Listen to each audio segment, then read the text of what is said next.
লাইভে আসছি।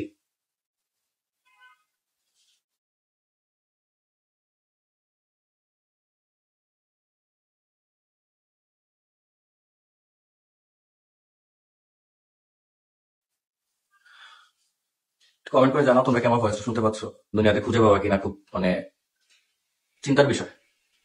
একটা ব্যাপার হচ্ছে, যখন আমি আখিরে বিয়ে করি তখন তোমরা জানছো যে তিশা আমারে বিয়ে করাইছে। বাট সত্যটা হচ্ছে, আমি জোরপূর্বক ভাবে তিশারে জোর করে বিভিন্ন ভাবে ব্ল্যাকমেল করে তার পরবর্তীতে ওরা রাজি করছি, যেভাবেই হোক না কেন ওরা ম্যানেজ করছি। আমি নানান রকম ব্ল্যাকমেল করছি, সেগুলোর কারণে ও রাজি হয়েছে। আর আমি ব্ল্যাকমেল করছিলাম যে এটা বলতে, বিয়েটা ও করাইছে। 2টা বছর যাবত এই মানুষটা এই মিথ্যাটা নিজের ঘাড়ে নিয়ে তার পরবর্তীতে বয়ে গেছে। কোনোদিন আমার এটার জন্য একটা খোঁচাও মারে নাই, সহ্য করে গেছে। আবার এরকম সিচুয়েশন, ডিভোর্স হয়ে গেল, এর পরবর্তীতে আবার চরম ভাবে যা কিছু করণীয় সবকিছু করে নিয়া, যেভাবে বোঝানো দরকার সেভাবে বুঝায় নিয়া, ঝগড়াঝাটি নানান রকম ব্যাপার হওয়ার পরবর্তীতে এই টিচারে আবারও কষ্ট দিয়ে নিয়ে আবার আমি বিয়ের জন্য রাজি করাই বলতে রাজি তো আর হয় না, জোরপূর্বক ভাবে বলাই যে হ্যাঁ আমি বিয়ে করতেছি, এটাতে তুমি একমত হও, হইতেই হবে, তার জন্য যা করতে হবে আমি করব। ঠিক তাই। কিন্তু এবার ওর থাকার মতো ছিল না, চলে গেছে। ও চলে যাবে এই কথাটা জানার পরবর্তীতে ওরা আমি এত পরিমাণ ভালোবাসি যে আমি বিয়ে করতেছিলাম, যেদিন বিয়ে সেদিন আমি বিয়েটা ক্যান্সেল করছি। বাট তারপরেও আমি ঘুমাইছিলাম, আমার ঘুমের মধ্যে এখানেও চলে গেছে। আমি ওরা কি পরিমাণ ভালোবাসি এটা কোনোদিন আমি বলে বুঝাতে পারবো না। তিশার জন্য আমার ভালোবাসার সীমারেখা নেই। কিন্তু আমি কেন করি, আমি কেন এগুলা করি, কেন বারবার বিয়ে করতে চাই, কেন এরকম পাগলামি করি, কেন 2 দিন পর পর ঝগড়াঝাটি সিনক্রেট করি, আমি কিচ্ছু জানি না। আমার টোটাল কোনো নলেজ নাই, আমি জানি না।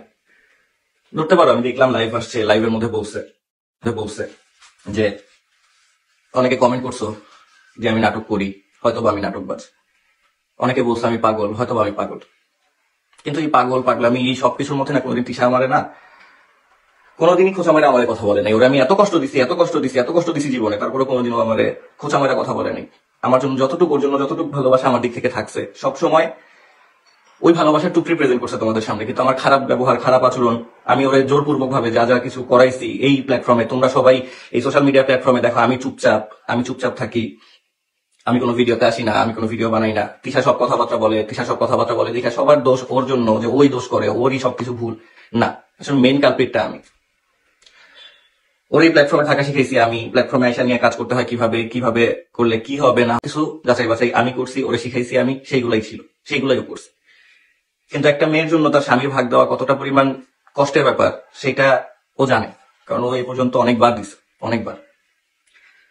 প্রতিবারই আমার জোরপূর্বকের কারণে, প্রতিবারই আমার দোষের কারণে এই কাজগুলো করছে। আমি বলে বুঝতে পারবো না যে আমি কি পরিমাণ ওরে ভালোবাসি। যদি তুমি লাইফটা দেখে থাকো, আমি জাস্ট তোমার এতটুকু বলবো, তুমি চলে আসো।